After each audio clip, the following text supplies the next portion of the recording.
오늘 함께 나눌 말씀의 제목은 사랑의 책망이라는 제목으로 우리 하나님의 말씀을 함께 나누도록 하겠습니다. 소리가 또 큰 것 같아요. 좀만 주. 오늘 여러분 영국의 어떤 매체에서 엄마들이 자녀에게 쓴 이 편지, 쪽지 편지의 내용 몇 개를 소개하는 기사를 제가 보았어요. 영국의 엄마들이에요. 여러분 그 쪽지를 보니까 어떤 쪽지에 엄마가 이렇게 아이들에게 써놨어요. 한번 들어보세요. 케빈 몰리에게 엄마가 오늘 부엌 청소를 아주 열심히 했단다. 싱크대랑 선반이랑 바닥도 깨끗이 닦았어. 지금 이 상태로 놔두지 않으면 너희들 목구멍에 주먹이 꽂힐 줄 알아. 사랑하는 엄마가 이렇게 적어놨습니다. 또 이런 쪽지의 내용도 있더라고요. 이번엔 다른 엄마가 보내는 아이들에게 보낸 쪽지예요. 집 와이파이 비밀번호를 바꿔놓았다. 비밀번호를 알고 싶다면 세 가지를 해라. 첫째, 이불을 개고. 둘째, 방 청소를 하고. 셋째, 제발 씻어라. 쉰내 나서 안을 때마다 괴롭다. 이렇게 적어놨더라고요. 여러분 제가 이걸 보면서 느낀 게 뭐냐면 부모가 자녀들에게 하는 잔소리의 내용은 국경과 인종을 초월하는구나. 그걸 알겠더라고요. 영국의 엄마들도 우리랑 똑같은 내용으로 그렇게 자녀들한테 잔소리를 하더라는 것이죠. 여러분 저희 집에서는 아침부터 날마다 하는 잔소리가 있습니다. 그게 뭐냐면 얘들아 큐티해라 큐티해라. 이게 저희가 아침마다 자녀들에게 하는 잔소리예요. 여러분 현재 저희 집은요 이 큐티를 용돈과 연결시켜 놨습니다. 그래서 큐티 하루당 용돈을 책정해서 매일 큐티를 하면 그 주에 용돈이 많게 되고, 만약 그 주에 큐티를 하루도 안 하면 그 주에 받을 용돈은 하나도 못 받게, 그렇게 치사하게 용돈과 큐티를 연결해 놨어요. 여러분 그래서 이제 저희 아이들이 이제 용돈을 위해서 정말 억지의 십자가를 지는 심정으로 매일 그렇게 억지로 큐티를 합니다. 근데 문제는 뭐냐면 저희 둘째 아들이 아침마다 늦게 일어나요. 그러다 보니까 이제 부랴부랴 일어나서 학교를 준비를 하다가 자꾸 큐티를 까먹는 거예요. 그러니까 얘가 언제나 이 형보다 일주일에 받는 용돈이 적은 거예요. 그래서 이 아이가 내가 이 큐티하는 걸 까먹으면 안 되는데, 예?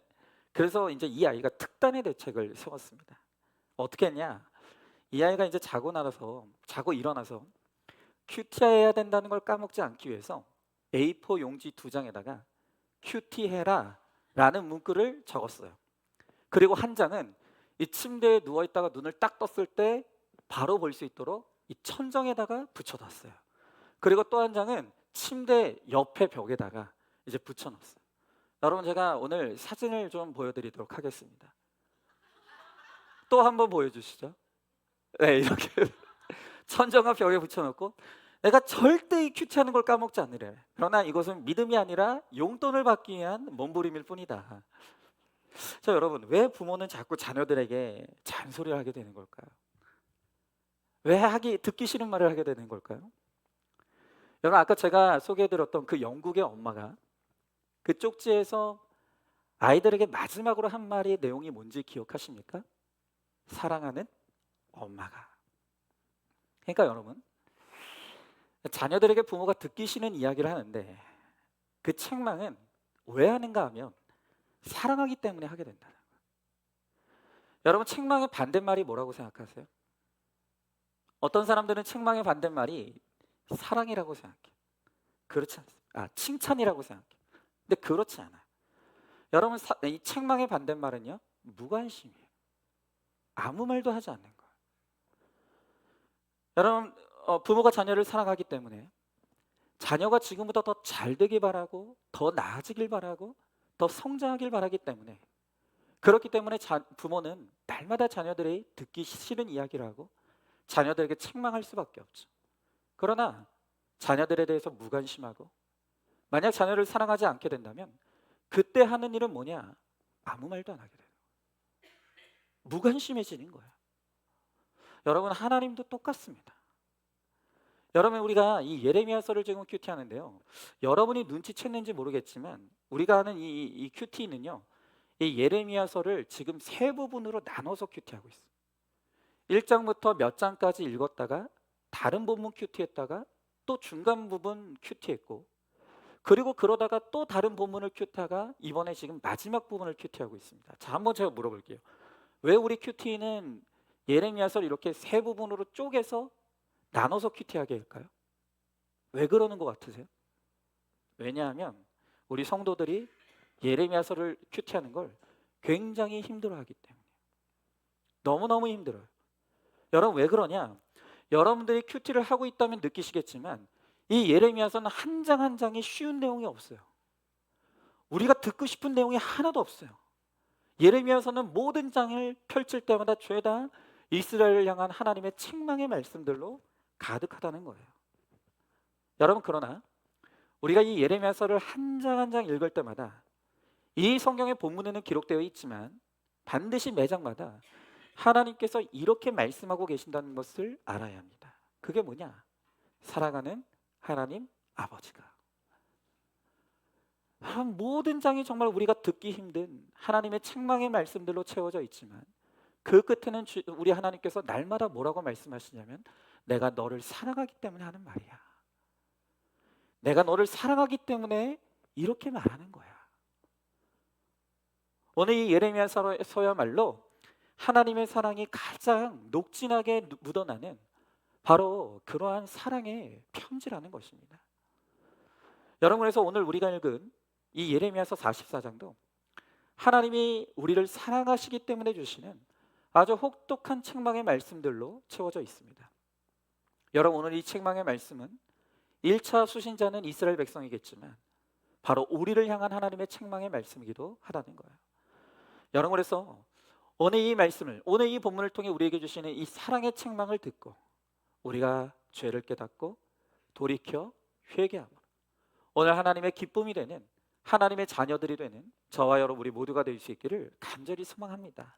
자, 그러면 오늘 주님께서 사랑하기에 오늘 우리들에게 주시는 책망이 무엇인가? 우리가 그것을 함께 볼 때 첫 번째로 오늘 우리에게 기복신앙을 버리라고 책망하신다는 거예요.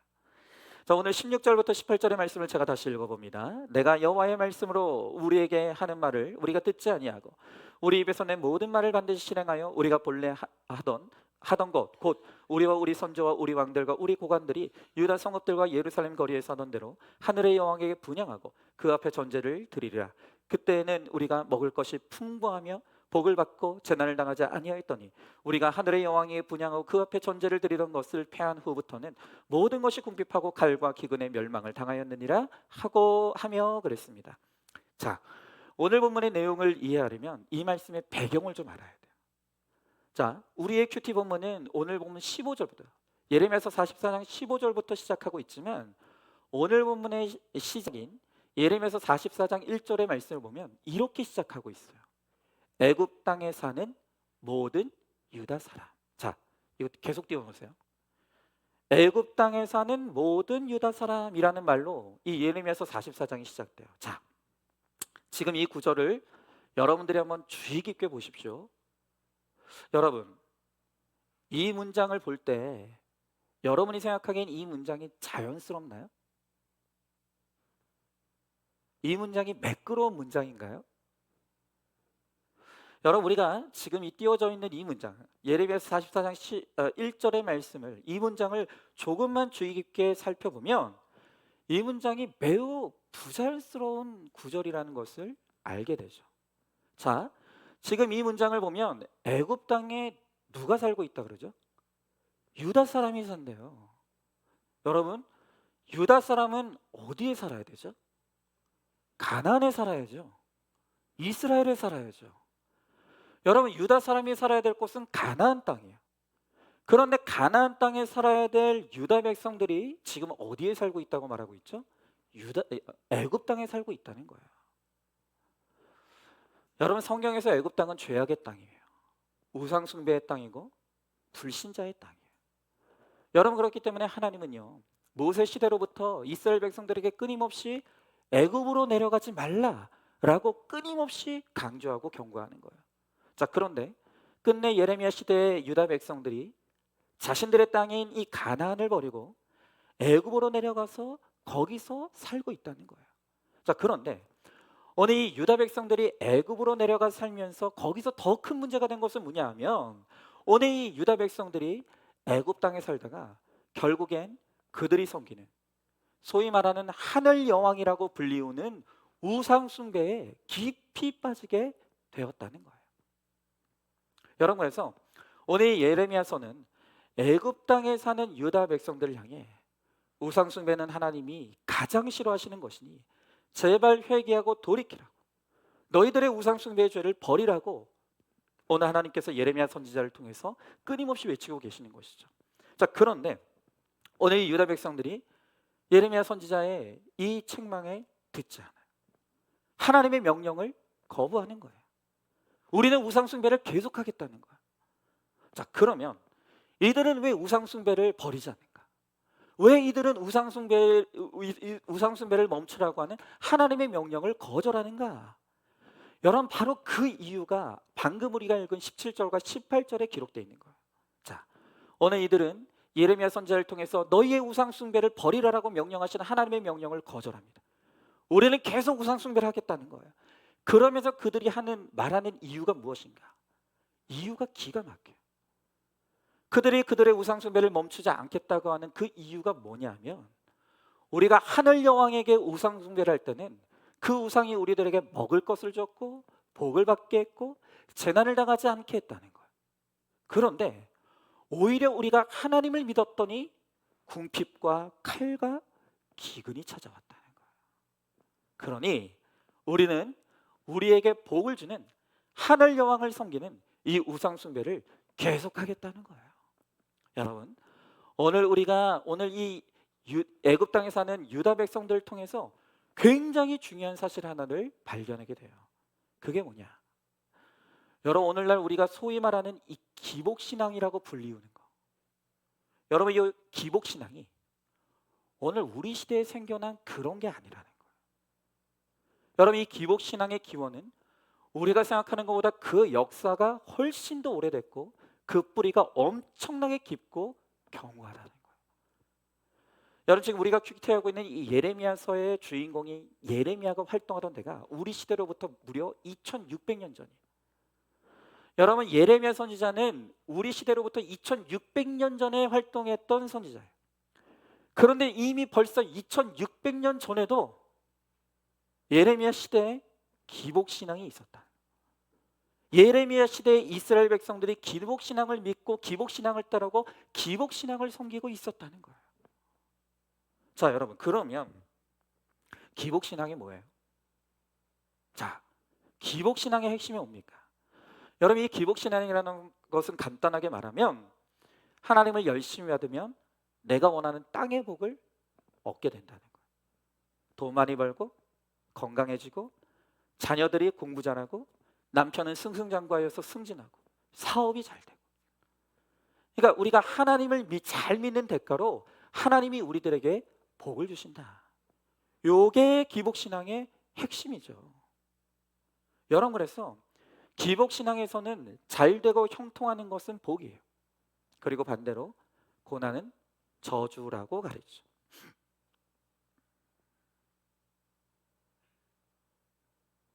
여러분, 이 기복신앙에 의하면 하나님은 우리들에게 복을 주셔야만 하는 하나님이에요. 우리들에게 복을 주셔야만 그 하나님은 진짜 하나님이 되는 거예요. 근데 그 하나님이 우리들에게 복을 주지 않는다? 그럼 그건 하나님이 아니에요. 여러분, 그래서 지금 이 예레미야 시대의 이스라엘 백성들은 우리가 어떤 신을 섬길 것인가를 결정할 때 그 내가 섬길 신을 결정하는 가장 중심에 뭐가 있다고요? 복이요. 내가 복 주는 신을 나는 나의 신으로 받아들이겠다는 거예요. 복을 주지 않으면 그는 나의 신이 아니에요. 나의 하나님이 아니에요. 그래서 오늘 이스라엘 백성들은 오늘 애굽 사람들이 섬기는 그 하늘 여왕이라고 부르는 바로 그 애굽의 신, 그 애굽의 우상을 자기 하나님으로 받아들이기로 작정한 것이죠. 왜라고요? 애굽의 신은 우리들에게 복을 주거든요. 그런데 여호와 하나님은 우리들에게 고난을 주거든요. 그러니까 이 여호와 하나님은 나의 하나님이 아니라 우리가 얻고 싶은 복을 주는 바로 애굽의 하늘 여왕이 우리의 진짜 신이라는 것이죠. 자, 여러분, 그런데 문제는 뭐냐면 정말 하나님의 진리의 말씀인 성경이 정말 그렇게 가르쳤습니까? 정말 우리가 예수 잘 믿으면 무조건 잘 되고 형통하고 땅의 복을 누린다고 성경이 그렇게 가르치나요? 그리고 정말 고난이 저주라고 가르칩니까? 여러분, 분명한 것은 기복신앙은 성경의 진리와 아무 상관이 없어요. 세상의 타락한 가치관이 교회 안에 들어와서 진리가 기복신앙에 의해 너무 오염되고 변질돼 버렸어요. 여러분, 그래서 저는 믿기로 기복신앙은 저는 거의 유사 이단이라고 생각합니다. 이건 이단이에요, 이단. 기복신앙. 여러분, 하나님은 오히려 이 진리의 말씀 성경을 통해서 우리 하나님은 고난이라고 하는 것을 하나님의 뜻과 계획을 이루는 아주 중요한 도구로서 사용하신다고 말씀하시는 거예요. 자, 여러분, 하나님의 뜻이 뭐예요? 하나님의 뜻이 뭐예요? 여러분, 이제 이것 정도는 바로 답이 나와야 돼요. 여러분, 우리가 하나님의 뜻이 뭐냐라고 했을 때 하나님의 뜻은 복잡하지 않아요. 하나님의 뜻은 우리의 구원이에요.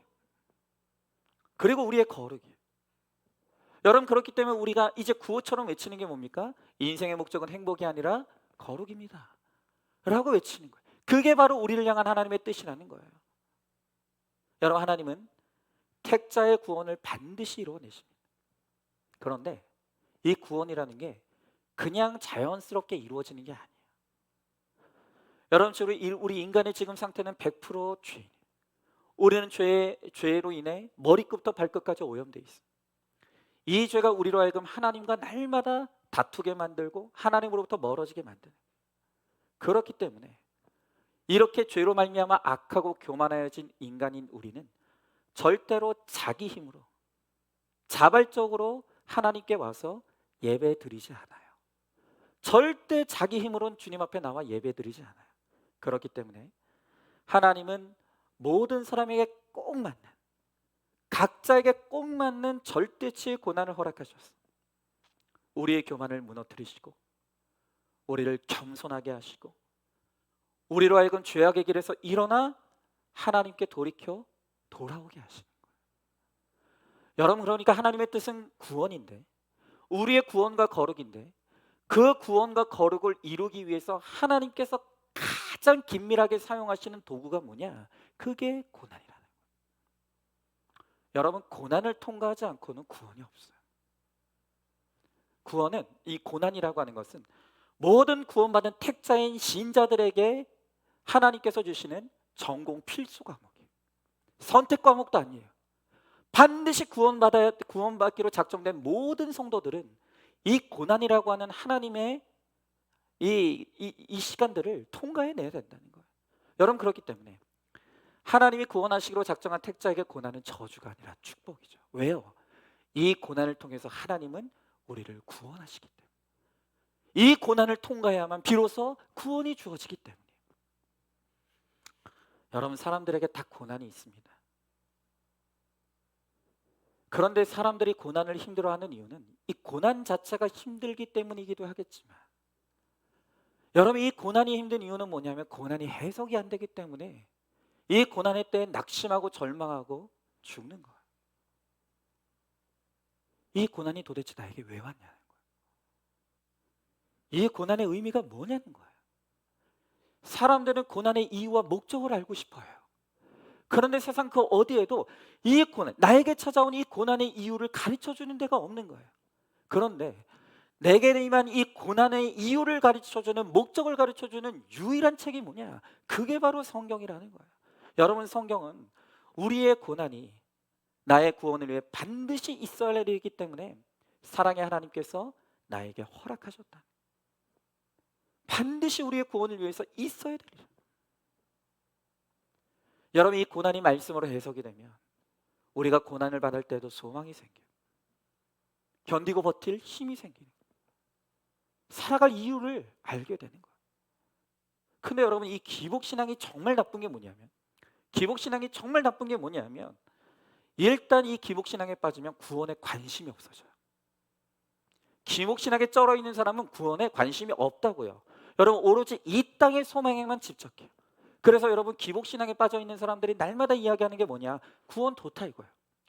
구원 받는 거 좋은데 그게 당장 지금 내 삶에는 도움이 안 된다는 거예요. 아니 이 땅에서 잘 먹고 잘 살아야 되는데 지금 구원은 미래의 일이지 그게 지금 나의 삶과 무슨 상관이 있냐는 거예요. 그러니까 여러분 이 기복신앙에 빠지면 구원을 무슨 내 목에 걸고 다니는 목걸이 같은 액세서리 정도로 여기는 거예요. 여러분 정말 구원이 그 정도 가치밖에 안 됩니까? 여러분 우리 예수님은 우리 한 사람의 구원을 위해서 자기의 모든 물과 피를 쏟으시고 생명을 바치셨어요. 그러니까 이 구원이라는 것은 내 목숨을 바쳐서라도 반드시 받아야만 하는 우리 인생의 가장 중요한 가치라. 그런데 기복신앙에서는 구원을 그렇게 여기지 않아요. 있으면 좋은데 지금 당장은 필요 없는 거죠. 그런 게 구원이라는 거예요. 여러분 그리고 또 하나 제가 정말 이 기복신앙이 악하다고 생각하는 건 뭐냐면 여러분 이 기복신앙으로는 뻔히 지금 우리 신자의 삶에 고난이 있잖아요. 하나님을 정말 신실하게 믿고 섬기는 사람들의 삶에도 고난이 있단 말이에요. 그런데 이 기복신앙은요 고난을 해석할 수가 없어요. 해석이 안 돼요. 고작 한다는 말이 뭐냐면 네가 신앙생활을 똑바로 안 하니까 하나님이 너를 친 거야. 이따위 말이나 하는 거예요. 여러분 하나님이 치는 게 뭐예요? 뭐가 하나님이 치는 거예요? 고난이 정말 너 한번 혼나봐라 하고 하나님께서 우리를 치시는 겁니까? 그렇지 않다고요. 여러분 제가 아까 그 영국 엄마가 아이들에게 쪽지에다 적어놓은 내용을 읽어드렸지 않습니까? 그 끝에 뭐라고 했다고요? 사랑하는 엄마가. 여러분 부모가 자녀에게 하는 책망의 뿌리는 사랑이라 그랬어요. 왜 하나님이 우리에게 고난을 주십니까? 그것은 우리가 잘못했기 때문에 하나님이 우리들에게 벌 주시는 게 아니에요. 하나님이 우리를 치시는 게 아니에요.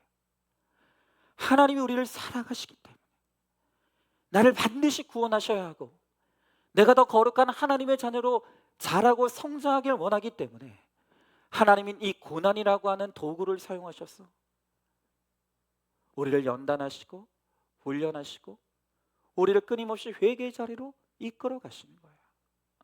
여러분 만약 우리가 이 기복신앙을 진리로 믿고 붙들다라고 한다면 여러분 당장 목사인 재고난부터가 해석이 안 돼요. 여러분 기복신앙이 정말 진짜 진리라면 저처럼 억울한 사람이 어디 있어요? 여러분 오늘 여러분들 가운데 저만큼 예수 잘 믿는 사람 있어요?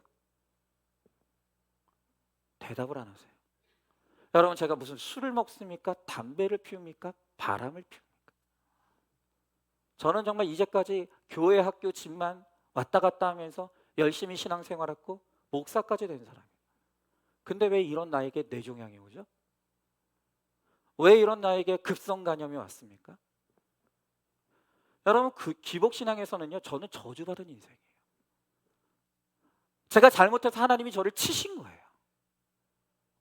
여러분 그러나 저는 제가 병원에 입원해 있는 그동안 하나님이 저에게 따뜻한 사랑의 음성으로 말씀으로 찾아오셔서 제 고난의 이유와 목적을 너무나 선명하게 가르쳐 주시고 깨닫게 하셨어요.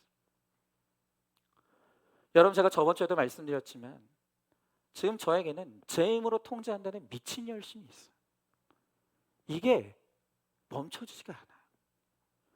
여러분 저는 열심 중독자이고 이 열심을 통해서 저는 사람들에게 인정받고 칭찬받으려 살아왔어요. 그러니까 저의 유일한 무기는 열심이라고. 그래서 저는 열심이라도 내지 않으면 제가 죽을 것 같아요. 근데 그게 어느새 저에게 중독이 돼버렸고 멈출 수 없게 돼버린 거예요. 그럼 문제는 뭐냐? 이 열심이 저를 갉아먹고 있었던 거예요. 제 몸이 점점 갉아먹어 들어가고 있는데도 제 의지로는 이 열심 중독이 끊어지지 않고 이게 내려지잖아요. 그러니까 마치 브레이크가 고장나 너무나 빠른 속도로 질주하고 있는데 이 브레이크가 고장난 자동차와 같은 거예요. 여러분 아시잖아요. 자동차가 달리고 있는데 브레이크가 고장나면 어떻게 되죠? 사고 나죠. 죽는 거예요. 여러분 그래서 하나님이 저를 너무 사랑하시기 때문에 이대로 가면 죽으니까 그만 멈추라고, 그만 멈추라고, 잠시 멈춰 쉬라고 하나님께서 이 고난을 허락해 주신 거예요.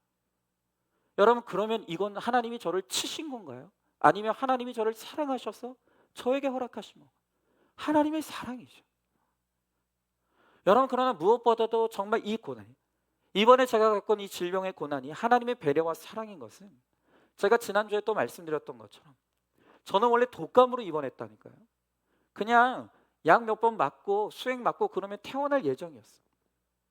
그런데 더 작은 고난으로 저를 입원시키셔서 그 고난을 통해 더 큰 고난을 미리 독감을 미리 발견하게 하셔서 그 덕에 제가 빨리 치료를 받아서 더 악화되지 않고 이만큼이라도 회복돼서 오늘 여기 서 있는 것이죠. 다시 말씀드리지만 하나님은 저에게 작은 고난을 허락하셔서 더 큰 고난을 피할 수 있도록 하나님께서 막아주신 거예요. 그러니까 이 고난의 의미를 깊이 파고 들어가 보면 거기에 하나님의 배려가 있는 거예요. 거기에 하나님의 사랑이 있다는 것이죠. 여러분, 이렇게 그 고난 속에 담긴 하나님의 축복을 깨닫고 해석하게 되니까 고난이 저주가 아닌 거예요. 그 고난은 하나님의 사랑이에요. 나를 향한 하나님의 배려이고 축복인 거예요. 여러분, 제가 느끼기에 유독 올해 특히 연말에 이 질병의 고난이 우리 교회를 한번 이렇게 확 휩쓸고 지나는 것 같아요. 특히 우리 교회 성도님들 가운데 유독 암이 발견돼서 치료된 분들도 있고, 저처럼 우연히 병원을 갔다가 암이 의심된다고 그래서 검사를 받았다, 기도해달라. 얼마나 쫄려요. 아무리 제가 고난이 축복이라고 말해도, 아니 우리 성도님들이 암이 의심된다고 그래서 내가 지금 검사 받고 왔다고, 저도 쫄려요. 그런데 알고 보니까 암이 아니었다. 그런 경우가 유독 올해 굉장히 많았어요. 그래서 제가 영적으로 굉장히 롤러코스터를 타는 그런 느낌이었어요. 그런데 여러분, 우리가 이런 일을 겪을 때마다 놀라요. 두렵고 불안할 수 있다고요. 여러분, 그러나 결국 우리는 우리가 만난 이 문제를 가지고 하나님의 말씀 앞으로 가야 하는 거예요. 그리고 그 말씀 앞에서 우리가 해야 될 일은 뭐냐면, 문제의 해결도 중요하지만 그보다 훨씬 중요한 것은 무엇이냐면, 왜 이 문제를, 이 고난을 왜 나에게 허락하셨는지 하나님의 말씀 앞에서 잠잠히 문제의 해석을 구하는 거예요. 해석을 듣는 거예요. 여러분, 그러면 하나님은 언제나 친절하게 왜 이 문제를 나에게 허락하셨는지, 오늘 내가 만난 이 문제를 통해서 하나님은 나의 어떤 죄를 묻고 계시는지, 내가 어떤 죄를 회개하고 돌이키기를 원하시는지, 그것을 우리들에게 알게 하시는 거예요. 그리고 오직 우리가 회개와 감사로 하나님 앞에 나갈 때 하나님은 반드시 신자의 고난을 절대로 고난으로 끝나게 하시지 않는다. 하나님은 반드시 신자에게 허락하신 고난을 반드시 축복으로 바꿔주시는 은혜를 우리들에게 베풀어 주신다는 거예요. 여러분, 그렇기 때문에 오늘 하나님께서 이 예레미야서를 통해서 우리들에게 책망하시는 건 뭐냐면, 제발 이제는 그 기복신앙 좀 버리라는 거예요. 그저 이 땅에 속하여 이 땅만 쳐다보고 이 땅의 것만을 구하는, 아무것도 아닌, 잠시 있다 사라지고 없어질 거짓되고 가짜에 불과한 그런 이 땅의 복을 추구하는 그 기복신앙을 제발 버리라는 거예요. 여러분, 이 기복신앙이 우리의 영혼을 파멸로 이끄는, 망하게 하는 거예요. 여러분, 이제는 정말 이 구속사의 복음을 우리에게 주신 진리의 말씀으로 받고 팔복을 우리의 복으로 누리면서 이제 인생의 목적이 행복이 아니라 거룩임을 우리가 확실히 믿고 이제 깨달았어. 우리가 이제 하나님께서 우리에게 허락하신 이 십자가의 길로 정말 흔들림 없이 담대하게 나가는 우리가 되기를 원합니다.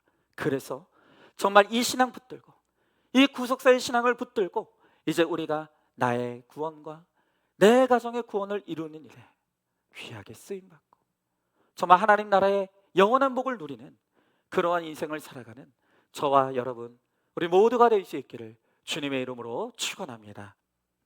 자, 두 번째로 오늘 주님께서 우리들에게 주시는 사랑의 책망은 고난이 왔는데도 회개하고 돌이키지 않으면 망하게 된다는 것입니다. 자, 오늘 22절부터 23절의 말씀에 보니까 여호와께서 너희 악행과 가증한 행위를 더 참을 수 없으셨으므로 너희 땅이 오늘과 같이 황폐하며 놀램과 저주거리가 되어 주민이 없게 되었나니 너희가 분향하여 여호와께 범죄하였으며 여호와의 목소리를 순종하지 아니하고 여호와의 율법과 법규와 여러 증거대로 행하지 아니하였으므로 이 재난이 오늘과 같이 너희에게 일어났느니라 그랬습니다. 여러분, 우리가 방금 앞에서 본 것처럼 하나님은 이 예레미야 선지자를 통해서 애굽 땅에 사는 유다 백성들에게 우상 숭배의 신앙을 즉각적으로 버리고 하나님 앞에 돌아오라고 말씀하시죠. 그러나 이 유다 백성들은 기복 신앙에 철저하게 빠졌어. 하나님의 명령을 거절하고 우상 숭배하기를 계속하는 거예요. 자, 그러자 이제 주님은 그들에게 너에게 재난이 임하게 될 것이라고 선포하시는 것이죠. 자, 그런데 우리가 방금 읽은 구절을 보면 매우 중요하게 주목해야 될 구절이 있습니다. 여러분, 그것이 바로 오늘 22절의 말씀에 더 참을 수 없으셨으므로, 이 구절이에요. 더 참을 수 없으셨으므로. 여러분, 오늘 이 구절 더 참을 수 없으셨으므로 라는 이 구절이 우리들에게 의미하는 게 뭐죠? 여러분, 하나님이 우리들에게 고난을 허락하실 때 그냥 벼란 건 무작정 우리에게 벼락같이 고난을 주시는 게 아니라는 거예요. 여러분, 하나님은 우리에게 고난을 주시기까지 오래 참고 또 참고 또 참고 참을 수 있을 때까지 참고 인내하는 과정을 거치신다는 거예요. 여러분, 우리가 성경을 보면요, 하나님께서 어떤 한 사람에게 어떤 민족에게 재앙을 주실 때 그 전에 여러 단계를 거치십니다. 여러분, 그 첫 번째 단계가 뭐냐면 일단 하나님이 두고 보시는 거예요. 우리가 스스로 돌이킬 수 있나 일단은 지켜보시는 단계를 거치신다는 거예요. 자, 그런데 그게 안 되면 그 다음 단계는 뭐냐면 구약에서는 선지자나 제사장을 통해, 그리고 신약에서는 사도와 목회자를 통해서 이 하나님의 종들을 통해서 말씀으로 찾아와 경고하시는 거예요. 그만해라, 멈춰라, 돌이켜라, 끊임없이 말씀으로 경고해 주시는 거예요. 자, 그런데 그것도 무시하면 그 다음에 이제 하나님께서 허락하시는 것이 그 고난인데, 고난을 허락하시는데, 그런데 이 고난이라는 것도 처음부터 큰 고난을 허락하시는 게 아니에요. 하나님은 아주 작은 고난부터 시작하세요. 할 수 있는 데까지 덜 아프고 돌이킬 수 있기를 바라시는 거예요. 여러분, 그러나 하나님이 보내신 그 작은 고난에도 하나님의 사랑의 경고를 깨닫지 못하면 하나님은 점점 큰 고난으로 그렇게 찾아오시다가 결국 이 절대치의 고난까지 가게 되는 거예요. 여러분, 우리가 누가복음의 이 탕자의 비유를 보면 하나님이 이 고난을 주시는 단계가, 이 양상이 아주 잘 나와 있죠. 우리가 알다시피 이 탕자는 아버지가 죽었을 때 받게 될 유산을 미리 받아서 먼 타국으로 가서 거기서 허랑방탕하게 살죠. 그것을 지켜보던 하나님께서 이제 두고 볼 수가 없어서 이제 그를 다시 돌이켜 아버지께로 돌아오게 하기 위해서 그때부터 고난을 허락하는데, 돌이키기 위해서 하나님이 허락하신 첫 번째 고난이 흉년의 고난이었어요. 가진 돈을 다 탕진했죠. 그런데 흉년의 고난을 당했어도 이 둘째 아들이 깨지지 않아요. 그래서 그 다음 단계로 돼지치는 고난을 당해요. 그래도 안 됐죠. 그래서 그 다음 단계의 고난이 뭡니까? 이제 먹을 것이 없어서 돼지가 먹는 쥐염 열매를 먹게 되는 고난으로 가요. 그런데도 이 고난으로 안 깨져요. 그래서 결국 어디까지 떨어지냐면 그 돼지가 먹는 쥐염 열매조차도 없어서 못 먹게 되는 절대치의 가난의 단계로 들어가는 거예요. 여러분, 이렇게 고난의 끝으로 가니까 드디어 이 둘째 아들이 뭐라고 고백합니까? 내가 하늘과 아버지께 죄를 범하였사오니. 드디어 그 고난의 끝으로 가니까 거기서 회개가 터지는 거예요.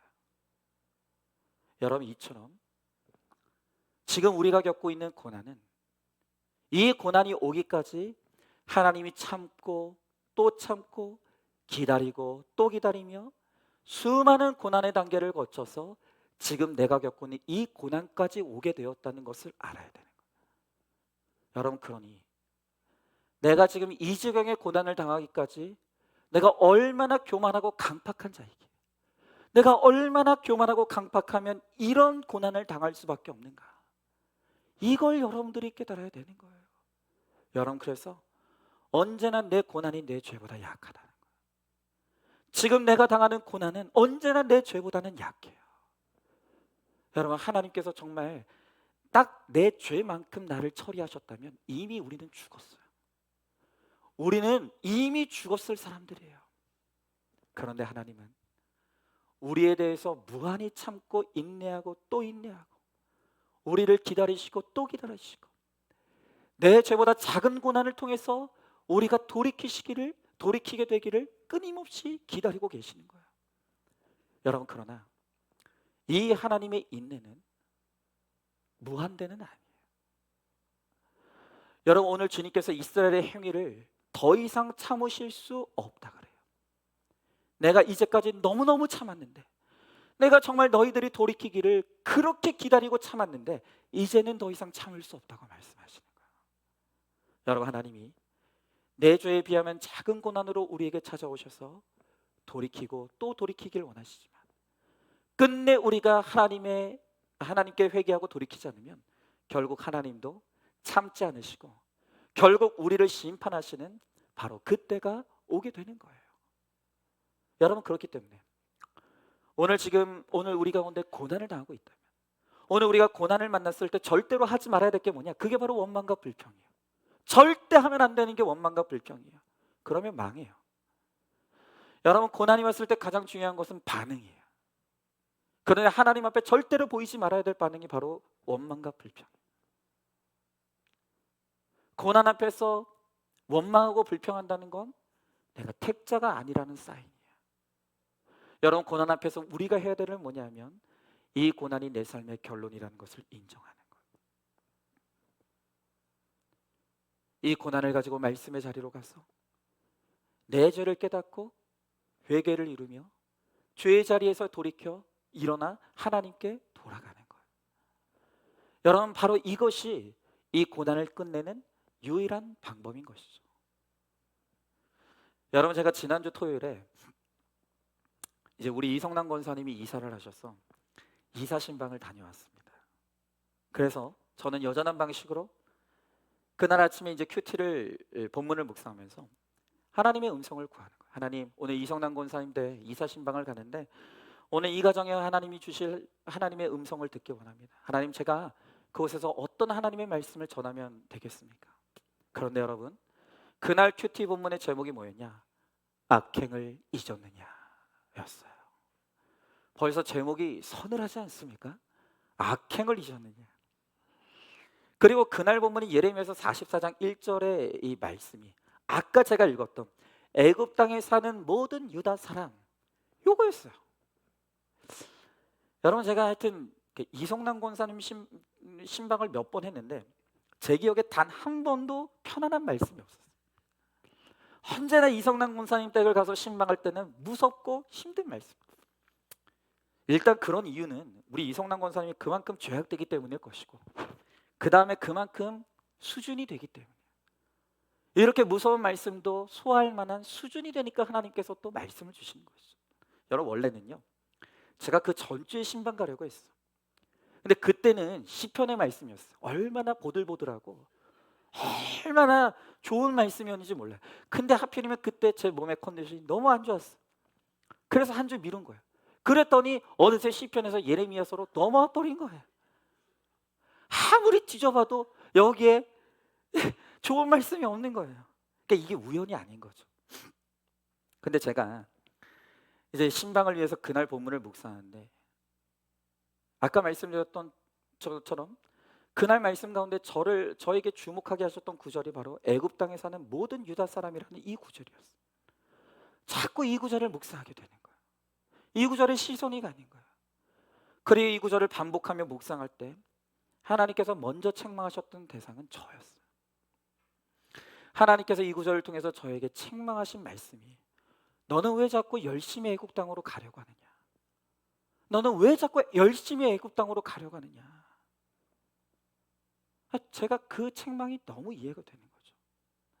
여러분, 요즘 저의 심리 상태를 솔직하게 표현하면 딱 두 개예요. 불안하고 조급해요. 제가 요즘 이 새벽 예배를 좀 못하고 있지 않습니까? 근데 지금 이 상황이 굉장히 불편하고요. 지금이라도 당장 새벽 예배를 내가 인도해야 될 것 같은 이 불안과 조급함에 시달리고 있어요.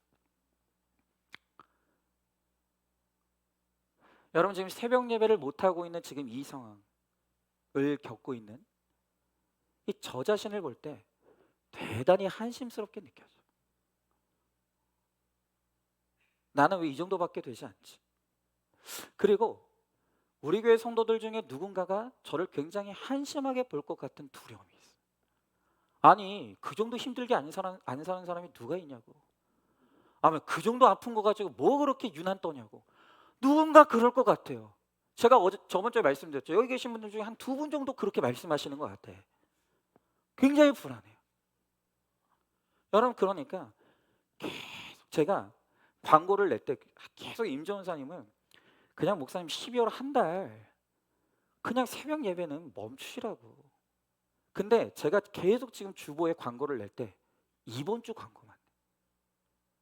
왜 그런지 아시겠습니까? 제가 다음 주라도 조금이라도 몸의 컨디션이 괜찮으면 하려고. 그러니까 한 주 단위로 체크를 하는 거예요, 계속.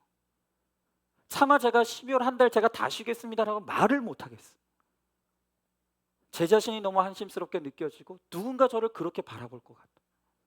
이 불안과 조급함이 있는 거예요. 그런데 이 제 몸 상태가 회복이 너무 더뎌요. 이번 주에도 제가 월요일날 쉬지 못하고 이제 우리 교회 이제 대출 만기가 돼서 이제 그걸 이제 갱신하려고 이제 월요일날 또 은행 가서 반나절을 보내고 여러 가지 일이 있었어. 그 하루 종일 이렇게 바쁘고 이렇게 하는데 그 다음날 화요일이 됐는데 하루 종일 막 핑핑 도는 거예요. 어지러워. 서 있을 수가 없는 거예요. 제가 이런 몸 상태를 경험해 본 적이 없는데 하루 종일 어지러워서 서 있을 수가 없는 거예요. 너무너무 힘든 거예요. 마음은 너무 분주하고 초조하고 불안한데 몸이 따라주지 않는 거예요. 여러분, 하나님은 이런 저를 보면서 그 말씀을 통해 애굽 땅에 사는 모두 유다 백성이라는 오늘 이 말씀을 통해 바로 네가 애굽 땅에 사는 유다 백성이야 라고 책망하시는 거예요. 그리고 하나님께서 저에게 그렇게 말씀하시는 거예요. 야, 내가 멈추라면 멈추는 거지. 네가 뭔데 왜 자꾸 가려고 하느냐. 너는 내가 멈추라고 하면 멈추는 거고 가라고 하면 가는 거야. 네가 그렇게 찬양했고 네가 그렇게 기도하죠. 네가 그렇게 말씀 전하지 않았냐? 근데 왜 너는 내가 멈추라고 하는데 멈추질 않느냐? 내가 멈추라고 할 땐 멈추면 되는 거고 내가 가라고 하면 가면 되는 거야. 네가 열심히 한다고 이 교회가 될 것 같으냐? 이 교회는 내 교회야. 내가 책임지는 거야. 너는 그냥 내가 멈추라고 하면 멈추면 되는 거고 내가 가라고 할 때 가면 되는 거야. 근데 왜 불순종하니? 네가 바로 열심히 애국 땅에 살고 있는 유다 백성인 거야. 하나님이 저를 그렇게 강하게 책망하시는 거예요. 근데 여러분, 그런 하나님의 책망을 듣고 있는데 제가 가만 묵상하다 보니까 이 책망이 우리 이성남 권사님하고도 똑 들어맞는 거예요. 여러분, 이성남 권사님이요 그냥 딱 제 과예요. 권사님의 전공 재패가 열심 중독이에요. 여러분, 많은 분들이 아시다시피 딱 2년 전이에요. 2년 전 요맘때죠. 맞죠, 권사님? 고개를 드시옵소서. 네? 2년 전 요맘때예요. 우리 권사님이요 혼자서 교회 김장하겠다고 혼자 쭈그리고 앉아가지고 주방에서 열심히 김장하고 있는데 갑자기 하나님께서 뇌를 건드리셨어요. 기억상실이 왔어. 내가 지금 여기 왜 있지? 내가 뭐 하고 있었지? 맨날 보던 사람들이, 교회 사람들이 누군지 깜짝 놀랐어요, 다들. 이분이 왜 이러지? 단기 기억상실증이 온 거예요. 여러분, 이미 제가 말씀드렸죠. 하나님은 어떤 고난을 주실 때 벼랑간 그 고난을 주시는 게 아니라 이미 그 전에 하나님은 수많은 단계를 거치면서 경고하시고 경고하시고 또 경고하시고, 근데 안 들으니까 지금의 이 고난이 오는 거라고. 여러분, 이성남 권사님도 마찬가지예요. 그 고난이 오기 전에 제가 수차례 말씀드렸어요. 권사님 오버페이스라고. 너무 지금 무리하고 계시다고. 그렇게 하시면 안 된다고. 말을 안 들어요. 그래서 제가 그때 이 사건은, 이 단기 기억상실증의 이 사건은 권사님의, 죄송해요, 미친 열심의 결론이다. 이제 권사님은 내가 나이 들어가고 있다는 거 인정하고 그 열심 내려놔야 된다. 그래서 그때 제가 두 가지를 금지시켰다고. 하나는 토요일마다 우리 권사님이 교육자 점심 식사를 책임졌었는데 그거 하지 말라. 그거 하지 말라. 그리고 두 번째로 제가 금지시켰던 게 이제부터 교회에서 김장하지 말라.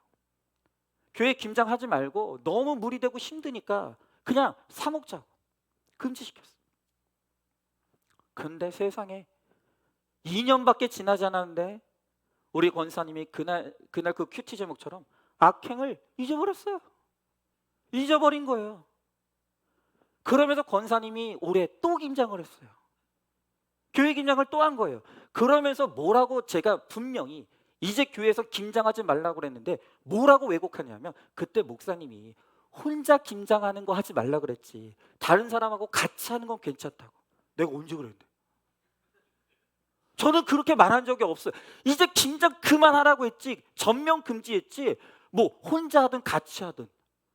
저는 그런 단서조항을 단 적이 없다고요. 근데 이성남 권사님이 2년 만에 그 악행을 싹 잊어버리고, 목사님이 혼자 하지 말라 그런 거지 같이 하면 괜찮다고. 그리고 저 몰래 또 김장을 해버린 거예요.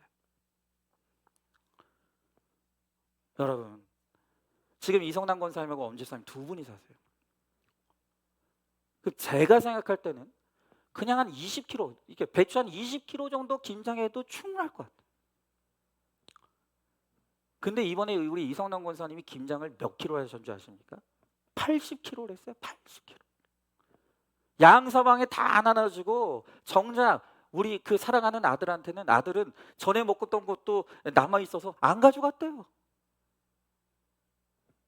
그렇게 80kg를 하고, 그러고 교회 김장을 또 한 거예요.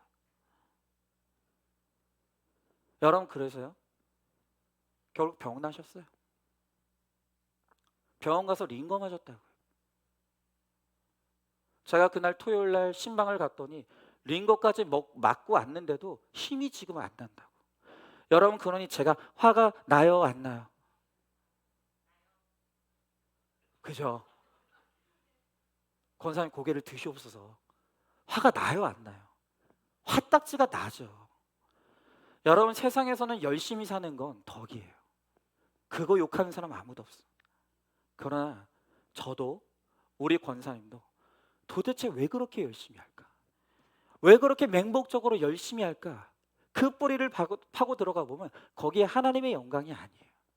아예 없다고 말할 수 없지만 그 뿌리를 보면 하나님의 영광이 아닌 내 영광이 있는 거예요. 그 열심을 통해 내가 칭찬받고 싶은 그 오염된 열심이 있단 말이에요. 그리고 무엇보다도 그 열심이 나를 지금 갉아먹고 있다니까요. 그 맹목적인 열심이 지금 나를 갉아먹고 있어요. 여러분, 그렇기 때문에 이 열심이라는 것도 모자란 것도 죄지만 넘치는 것도 죄인 거예요. 근데 미리 하나님께서 2년 전에 그 기억상실이라고 하는 그 깜짝 놀랄 수밖에 없는 그 사건을 통해서 그 열심, 그 광적인 열심 내려놓으라고 하셨는데 세상에 2년 만에 그 악행을 잊어버리는 거예요. 권사님 멋대로 제가 했던 말을 왜곡시켜가지고 또 김장을 해버린 거예요. 그래서 병 났어요. 그래, 제가 이존 이사 신방하는 날 이 예레미야서 붙들고 아주 그냥 잔소리를 얼마나 많이 했는지 몰라요. 여러분, 제가 오늘 분명하게 다시 말씀드려요. 뭐 가끔 교회에서 뭐 남은 거 가지고 겉절이 해먹을 수 있죠. 그 정도까지는 뭐. 에? 근데 이제는 진짜 혼자든 여럿이든 김장 안 돼요. 하지 마시라고. 아, 죄송해요. 하지 마시라고요. 여러분, 우리 고작해야 일주일에 한 번 모여서 식사해요. 좀 사 먹으면 어때요? 어떤 분들은 그러더라고요. 우리가 교회 재정을 너무 아끼는데 사 먹으면 아깝다고. 맛도 없는 건데 그거 사 먹으면 비싸기만 하면 아깝다고. 그럼 중국산 먹어요, 중국산. 그거 먹는다고 안 죽는단 말이에요. 일주일에 한 번이에요. 그 뭐가 그렇게 목숨 걸 일이냐 이거예요. 그게 무슨 본질입니까? 여러분, 김장하고 구원하고 관계 있어요? 난 모르겠는데. 그게 정말 구원하고 얼마나 연관이 되는 일이에요? 그게 정말 내 몸을 갈아가면서 해야 될 일이 맞습니까? 병나면서까지 해야 될 일이 맞아요? 여러분, 차라리 그 힘 아껴서 연약한 지체들 위해서 더 기도하고 신방하고 양육하는데 그 힘을 쓰시자고요. 여러분, 제가 왜 이렇게 이야기해요? 제가 왜 이렇게 이야기합니까? 사랑해서 그러는 거예요. 여러분, 제가 그날 이성남 권사님한테도 말씀드렸어요. 나는 우리 권사님하고 건강하게 오래오래 같이 신앙생활 했으면 좋겠다고. 나 진짜 우리 권사님 아끼고 사랑합니다. 건강하셨으면 좋겠고 오래오래 같이 신앙생활 했으면 좋겠어요. 근데 이대로는 오래 못 가요. 이 건강은 오래 못 가는 거예요. 여러분, 그러려면 먼저는 일단 저부터 이 미친 열심 좀 멈춰야 되고, 이 열심이면 다인 줄 알고 하나님이 주신 몸과 건강 함부로 쓰다가 다 잃어버리고 그때 가서 후회하는, 여러분, 이제 우리 그렇게 하면 안 되는 거예요. 그러면 안 되는 거예요. 여러분, 하나님께서 그렇게 하지 말라고, 이제 그 맹목적인 미친 열심 이제 내려놓으라고 하나님께서 이렇게 일단 저부터 질병의 고난을 통해서 경고하시고, 그리고 여러분들은 저를 보면서 또 하나님께서 경고하게 하시고, 그런데 하나님께서 이렇게 계속 경고하시는데도 여러분들이 멈추지 않으면 그 다음에 어쩔 수 없는 거예요. 정말 그럼 어쩔 수 없는 거예요. 여러분, 우리 믿음의 사람들은 하나님이 가라고 하시면 가고 하나님이 멈추라 하시면 멈추는 존재들이에요. 우리의 의지라는 건 없는 거예요.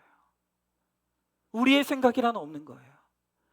이제는 하나님을 나의 하나님으로 믿고 하나님을 나의 주인으로 삼고 우리 주님께서 가라고 하시면 가는 거예요. 가기 싫어도 가는 거예요. 그러나 주님께서 멈추라 하시면 나는 가고 싶지만 하나님이 가라 하실 때까지 멈추고 그 자리에 있는 거예요. 그런데 왜 그렇게 하나님 하신다고요? 우리를 살게 하시려고, 우리를 사랑하시기 때문에. 여러분, 오늘 이 시간 우리를 향한 이 하나님의 책망을 하나님의 사랑으로 깨달으십시오. 우리 죽지 않고 살라고. 내가 너 건강한 거 보기 원한다. 너 이렇게 브레이크 없이 전 미친 듯이 달리면 너는 죽을 수밖에 없다. 그러니 내가 너를 멈추게 하라고 한다. 여러분, 오늘 이 순종의 말씀, 이 하나님의 사랑의 책망을 잘 들으십시오. 그래서 나가지 않게 하시고 살게 하시고 우리를 더 거룩하게 하실 주님의 은혜를 누리는 정말 저와 여러분 우리 모두가 될 수 있기를 주님의 이름으로 축원합니다. 자, 마지막 세 번째로, 그럼에도 말씀대로 믿고 사는 자는 하나님이 끝까지 책임지시고 구원의 자리로 데려가시겠다고 합니다. 자, 오늘 28절의 말씀에 보니까 그런즉 칼을 피한 소수의 사람이 애굽 땅에서 나와 유다 땅으로 돌아오리니 애굽 땅에 들어가서 거기서 머물러 사는 유다의 모든 남은 자가 내 말과 그들의 말 가운데서 누구의 말이 진리인지 알리라 그랬습니다. 자, 오늘 주님은 이 유다의 불순종으로 말미암아 그들에게 재앙과 심판을 내리시겠다고 말씀하시죠. 그런데 하나님은 그 재앙과 심판 가운데서도 하나님이 구원하기로 작정한 택자는 결국 유다 땅으로 돌아오게 하시겠다고 약속하시는 거예요. 자, 그런데 여기에는 한 가지 단서가 있어요. 하나님께서 그 엄청난 재앙과 심판의 상황 가운데서도 하나님이 구원하시기로 작정한 택자들은 반드시 보호하시고 보존하셔서 구원의 자리로 이끌어 가시겠다고 하는데, 근데 여기에 전제가 있고 단서가 있는데 그게 뭐냐? 이 재앙과 심판 가운데서도 살아나게 될 택자, 구원받게 될 택자는 그 수가 소수의 사람이라는 거예요. 소수에 불과하다는 거예요. 여러분, 제가 언젠가도 말씀드린 적이 있을 거예요. 성경을 연구하는 신학자들 사이에서는 오래전부터 한 논쟁거리가 있는데, 그게 뭐냐, 이 마지막 종말의 날에 사람들의 이 인류의 구원이 이루어질 것인데, 근데 이 종말의 날에 구원받을 자들의 숫자가 많을 것이냐 적을 것이냐, 여러분, 이에 대한 논쟁이 있어요. 여러분이 생각하기엔 그게 그렇게 중요한가? 라고 생각할 수 있지만, 여러분, 생각보다 이 논쟁은 굉장히 중요합니다. 마지막 종말의 날에 과연 많은 사람이 구원받을 것인가, 생각보다 적은 사람이 구원받을 것인가, 이 굉장히 중요한 문제예요. 그런데 대부분의 성경학자들의 입장은 뭐냐면, 그 마지막 날에, 종말의 날에 구원받는 자의 숫자는 우리가 생각하는 것보다 훨씬 더 적은 숫자만이 구원받을 것이라고 하는 것이 대부분의 학자들의 공통된 견해예요. 여러분, 저도 이 입장에 하나를 보탭니다. 여러분, 특히 누가복음 13장을 보면 제자들이 바로 이 문제를 가지고 예수님께 질문해요. 제자들이 예수님께 직접적으로, 예수님, 마지막 날 구원받는 자의 숫자가 적겠습니까? 라고 물어요. 여러분, 그때 예수님의 대답이 뭐였냐면, 구원으로 들어가는 문은 좁다는 거예요.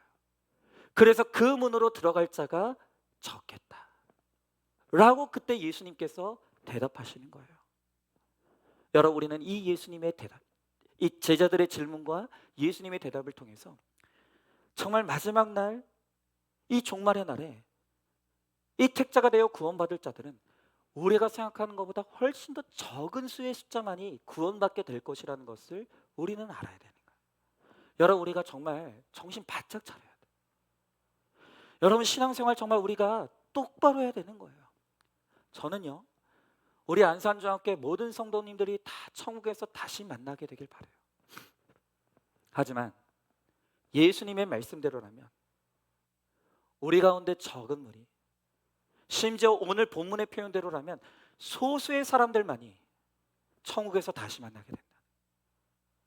그러니까 우리가 천국에서 보지 못할 사람들이 오늘 이곳에서 우리가 함께 신앙생활하고 있지만, 함께 예배드리고 있지만, 이 무리들 가운데 생각보다 많은 사람이 천국에서 보지 못하게 될 수도 있다는 거예요.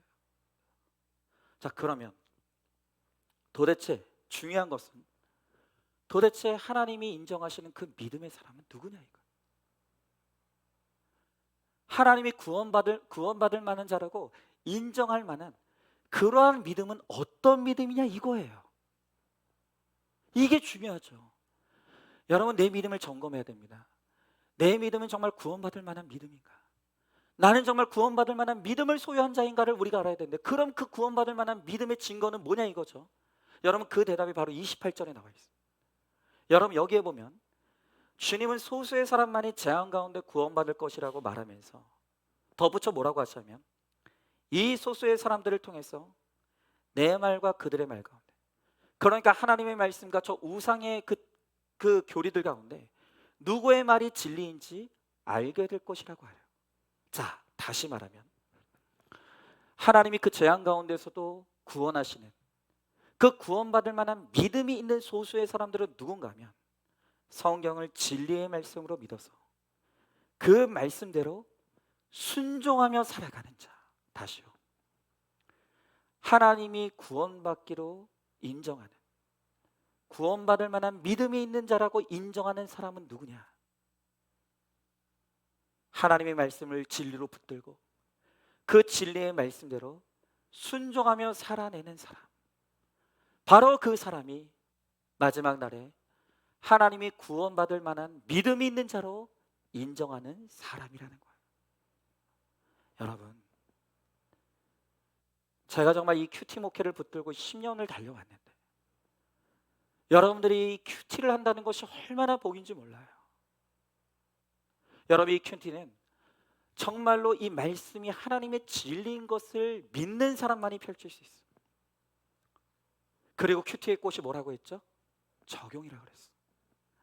정말 그 말씀을 묵상하고 깨달은 것을 가지고 적용하고 순종하는 몸부림을 치는 사람, 이게 큐티예요. 그러니까 여러분들이 무슨 대단한 성경 지식을 배우겠다고 어디 딴 데 가서 고생하실 필요가 없는 거예요. 그냥 우리 교회가 준비한 이 양육훈련 프로그램대로 따라오시고 가르쳐주는 대로 큐티만 열심히 해도 여러분 어떤 제한 가운데서도 구원받는 소수의 무리에 속하는 구원받는 하나님의 백성이 될 수가 있다는 거예요. 여러분들이 그것을 아셔야 됩니다. 여러분, 내가 이 큐티를 한다는 것이 얼마나 큰 복인 줄 아셔야 되는 거예요. 여러분, 그런데 놀랍게도요, 제가 딱 이 부분까지 설교를 작성했는데 갑자기 제 폰에 문자가 울려요.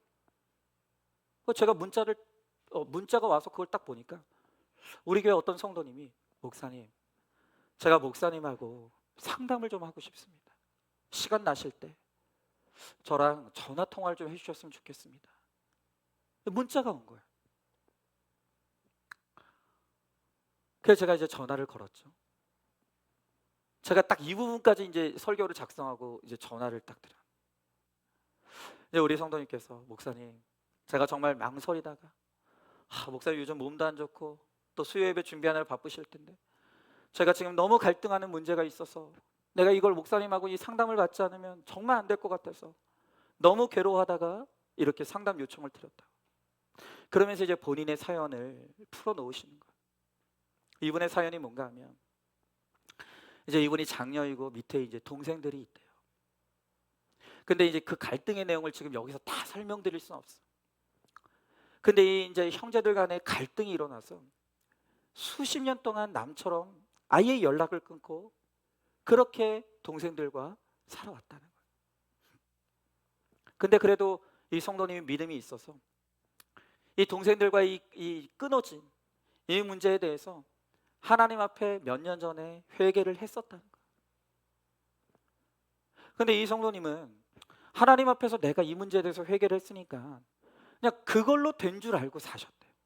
물론 그 이후에도 형제들과는 전혀 연락을 하지 않고 완전 관계가 끊어진 상태였지만 어쨌든 내가 잘못이다, 하나님 잘못했습니다, 그렇게 회개했으니까 그걸로 다 된 줄 알고 그러고 살아오셨다는 거예요. 그런데 이번 주일날 설교를 듣는데 그 설교 말씀 가운데 하나님께 회개했다 할지라도 하나님 앞에 정말로 회개를 이뤘다면 사람과도 화해를 해야 된다는 말씀을 듣는데 이게 나에게 주시는 하나님의 음성으로 그날 틀린 거예요. 나에게 말씀하시는 하나님의 음성으로 들렸다는 거예요. 그때부터 너무너무 괴롭더라는 거예요. 나는 이제까지 그냥 하나님 앞에 회개했으면 된 줄 알았는데 그게 아니었구나. 하나님 앞에 회개했으면 동생들과도 화해를 해야 되는구나. 하나님이 그걸 지금 나에게 원하시는구나. 그걸 깨닫게 되었다는 거예요. 그래서 이제 동생들과 이제 화해를 해야 되는데 너무 오랫동안 연락을 안 하고 지내왔어. 이 갈등했던 동생의 집 주소도 모르고 전화번호도 모르고 아무것도 모른대요. 그래서 일단 전화번호 알고 있는 남동생에게 전화해서 그 심한 갈등을 이뤘던 그 여동생 전화번호를 좀 알려달라. 그랬더니 그 남동생도 원하지 않는다고, 전화번호 알려줄 수 없다고 거절하더라는 거예요. 그러면서 이제 저에게 말씀하시는 것이 뭐냐면 하나님께서 그날 주일 말씀을 통해서 지금 이 동생과 화해해야 된다고 깨닫게 하셔서 이렇게 화해를 하고 싶은데 내가 이 말씀에 순종해서 화해를 하고 해야겠는데 그런데 지금 이 동생의 주소도 알 수 없고 전화번호도 알 수 없고 그래 내가 지금 이 화해할 방법이 없다고. 그래서 내가 하나님 앞에 책망을 들을까 봐 그게 너무나 두렵고 속상하다. 그러면서 너무 애통한 마음에 우시는 거예요. 여러분, 그래서 제가 우리 성도님께 이렇게 말씀드렸어요. 성도님이 주일 설교를 나에게 주시는 하나님의 음성으로 들은 것도 내 안에 계시는 성령 하나님께서 하신 일이고 동생과 화해하기 위해서 그렇게 애쓰고 애통해 하시는 것도 다 성령님이 주시는 마음이다. 그리고 내가 할 수 있는 데까지 이 동생과 화해하기 위해서 이 애쓰신 것도 이미 하나님께서 다 알고 계시고 보고 계시고 받아주셨다고.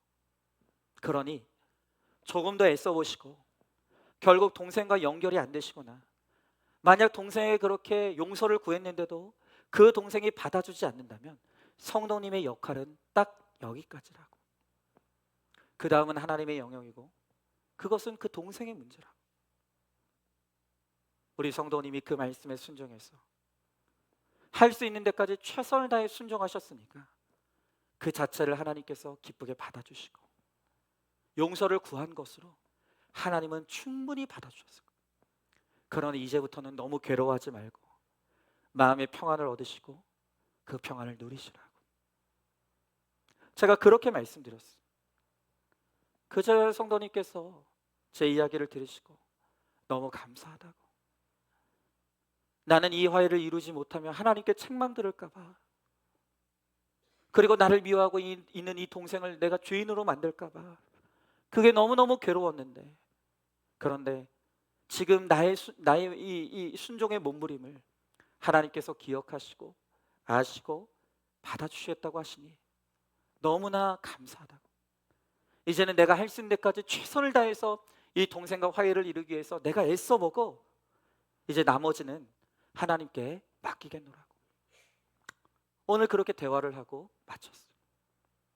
그리고 제가 이 대화를, 오늘 우리가 나눈 이 대화를 내가 오늘 수요 예배 때 설교 시간에 좀 쓰고 싶다고. 그랬더니 흔쾌히 얼마든지 나의 이런 부끄러운 고백이라도 우리 성도님들에게 조금이라도 은혜와 도전이 될 수 있다면 제가 더 감사하다고. 그래서 오늘 이 성도님과의 대화를 여러분들과 나누는 거예요. 여러분, 바로 이거예요. 말씀을 듣고 그 말씀을 나에게 주신 하나님의 음성으로 듣고 나에게 하나님의 음성을 들려주셨으니 이제 그 말씀에 반응하여 순종으로 나아가는 이 믿음, 바로 이 믿음이 구원받는 소수자의 믿음인 거예요. 구원받는 소수의 믿음인 것입니다. 여러분, 하나님께서 그 구원받는, 재앙 가운데서도 구원받는 이 소수의 믿음이 어떤 것인지를 알게 하시려고 오늘 이 성도님으로 하여금 저와 대화하게 하시고 오늘 이것을 여러분들에게 전하게 하는 거예요. 여러분, 우리가 정말 주님 오시는 그날까지 우리가 붙들어야 될 것은 바로 이 진리의 하나님의 말씀, 성경이에요. 이 말씀만이 우리가 붙들고 가야 될 하나님의 말씀. 여러분, 이 말씀 안에 우리의 길이 있고 우리의 방법이 있고 우리의 생명의 길이 있는 거예요. 여러분, 그러므로 우리가 정말 날마다 여전한 방식으로 이 말씀 있는 예배의 자리에 붙어가고 또 목장의 자리에 붙어가고 이 큐티의 자리에 붙어가면서 우리가 말씀대로 믿고 말씀대로 살고 말씀대로 순종하며 나아가는, 그럴 때 우리는 어떤 재앙 가운데서도 구원받는 바로 그 소수의 사람이 되었어. 우리가 다 천국에서 마지막 날 다시 만나게 될 것입니다. 여러분, 교회 다닌다고 다 구원받는 게 아니에요. 이렇게 신앙생활 하시면 안 돼요. 지금 이 상태로 내가 구원받을 것이라고 여러분 그렇게 착각하시면 안 돼요. 오늘 이 땅 가운데 맹렬한 진노가 있을 것입니다. 그러나 하나님은 그 가운데서도 하나님이 구원하시기로 작정한 택자는 반드시 구원해 내십니다. 그런데 구원받을 만한 그 믿음이 있는 사람은 누구입니까? 하나님의 말씀은 오직 나의 진리로 붙들고 그 말씀대로 순종하며 살아가려고 하는 그 믿음의 몸부림이 있는 사람, 바로 그가 하나님이 구원받을 자로 인정하는 바로 그 믿음의 사람이라고 오늘 우리들에게 그렇게 말씀하시는 것입니다. 여러분, 그러므로 오늘 이 생명의 말씀 부여잡고 말씀과 공동체에 붙어서 오늘도 내 힘으로 하는 것은 아니지만 오늘 내 안에 임하신 그 성령 하나님을 의지하여서 오늘도 말씀대로 순종하기를 몸부림치며 그렇게 하루하루 말씀대로 살아감으로 우리가 그렇게 쌓여간 그 하루하루가 쌓여서 결국엔 가나안 천국, 우리의 천국의 본향에서 다시 만난 영원한 삶을 누리는, 그러한 복을 누리는 저와 여러분 우리 모두가 될 수 있기를 주님의 이름으로 축원합니다. 하나님 아버지, 감사합니다. 오늘 주님께서 우리에게 허락하신 이 예레미야서를 통해서 너무나 때로는 두렵고 또 힘들고 무서운 책망의 말씀을 주십니다. 그러나 우리를 향한 그 책망은 우리를 향한 하나님의 깊은 사랑이며 우리를 향한 배려이며 우리를 너무나 아끼시기에 우리를 구원하셔야겠기에 그래서 우리에게 주시는 사랑의 책망이라고 오늘 우리들에게 말씀하여 주십니다. 이 예레미야서야말로 하나님의 그 너무나 깊은 사랑이 배어 있는 하나님의 사랑의 음성이요 사랑의 말씀입니다. 하나님, 이제는 우리가 우리를 구원하시고 거룩하게 하시기 위하여서 우리에게 외쳐주시는 그 사랑의 책망을 잘 듣게 하시고 그 책망의 말씀에 순종할 수 있게 하시며 주님이 가라 하시면 가고 주님이 멈춰서라 하시면 멈춰서며 정말로 그 말씀을 붙들고 그 말씀대로 순종하며 몸부림침으로 하나님 그 어떤 자연 가운데서도 주님이 우리를 지켜 보호하시고 마침내 구원하시는 그 소수의 사람이 되는 우리 모두가 될 수 있도록 우리 주님께서 함께하여 주시옵소서. 반드시 그렇게 하여 주실 줄 믿사오며 사랑이 많으신 우리 예수님 이름 받들어 기도드리옵나이다. 아멘. 이제는 우리 주 예수 그리스도의 은혜와 하나님의 사랑과 성령의 교통하심이 이제는 나에게 주시는 그 하나님의 책망을 나를 향한 사랑의 음성으로 듣고 오직 주의 말씀대로 믿고 살고 누림으로 그 어떤 재앙 가운데서도 우리를 살게 하시고 우리를 구원하게 하시고 영원한 하나님의 나라를 누리게 하시는 하나님의 은혜를 누리며 살아가기를 소망하는 사랑하는 모든 성도들 머리 위에 이제로부터 영원토록 함께 계실지어다. 아멘.